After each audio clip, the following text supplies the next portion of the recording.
Hi Deborah, it's Gwendolyn here. I hope you had a really good weekend. Thank you so much for taking the time to answer my questions in your email. Great to know that your test is coming up next week, and also your reasons. So I think, yeah, we've got some time to continue some practicing and getting some feedback, and I think we can help you get to that 7.0 or hopefully higher that you need to get into that immigration system of to go to Canada. So let's see what we can do to help you get there. Also, great job on your corrected essays. I had a read through those. Good to see that you've implemented the suggestions correctly. Let's go ahead and look at your next two set of essays. Let's start here with your task 2 on copyright laws. I thought you did a great job here of answering the task response. You've looked at both sides of the question. Does copyright laws limit or reward creativity? And then the other side, would society function better without such rules and regulations? Good. You had some good ideas there and good examples.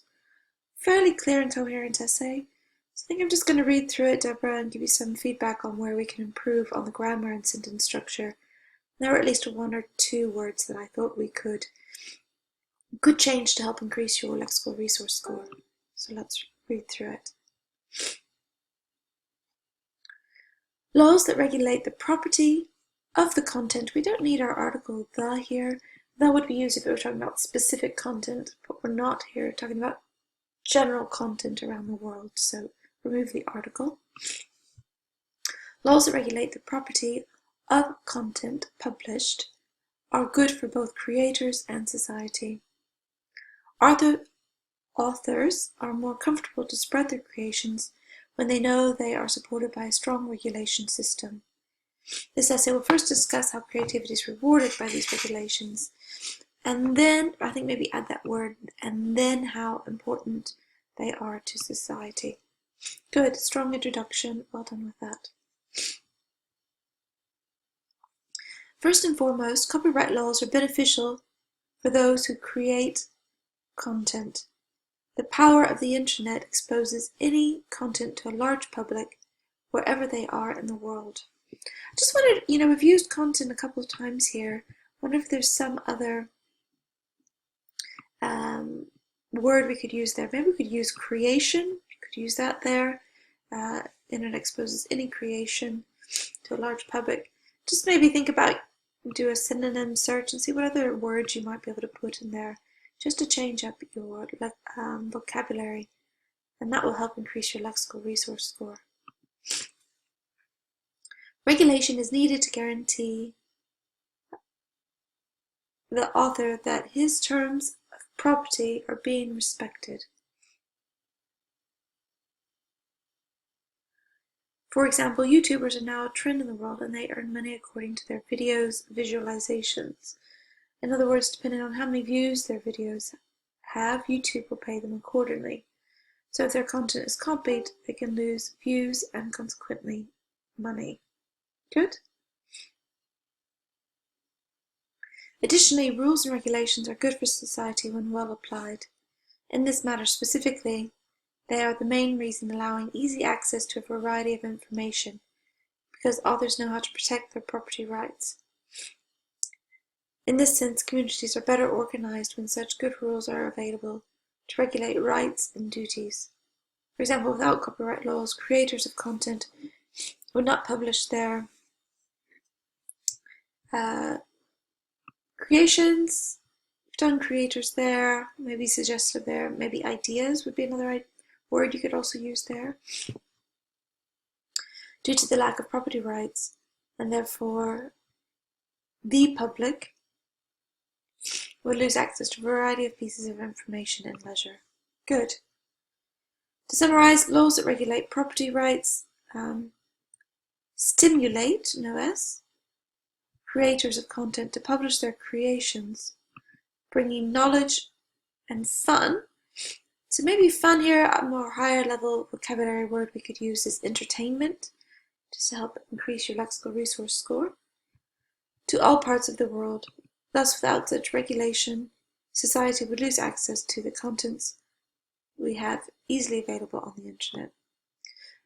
Good, Deborah. Very few comments on that. I mean, overall, a fantastic essay. Let's look at your task 1, your formal apology.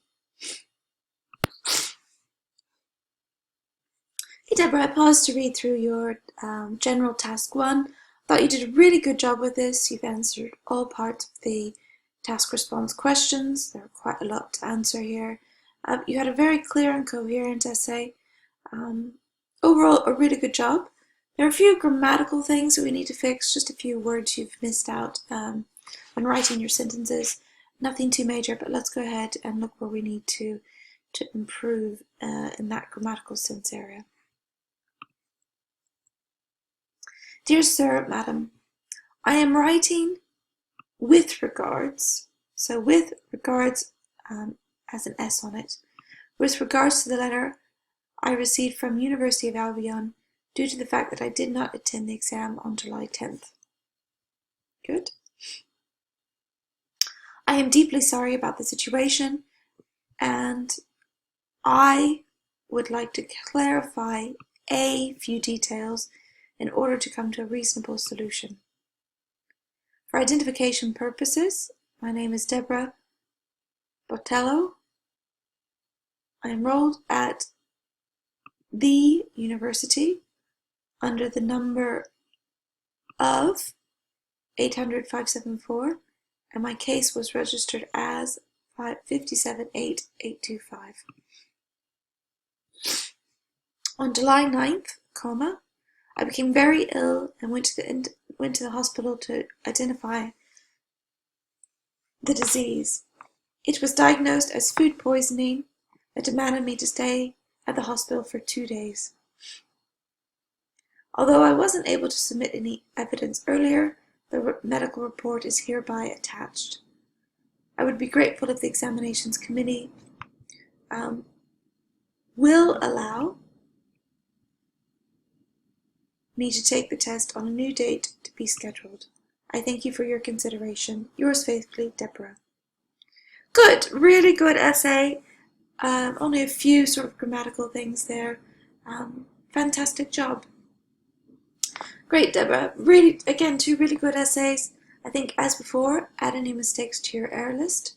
Correct these 2 essays with the suggestions given.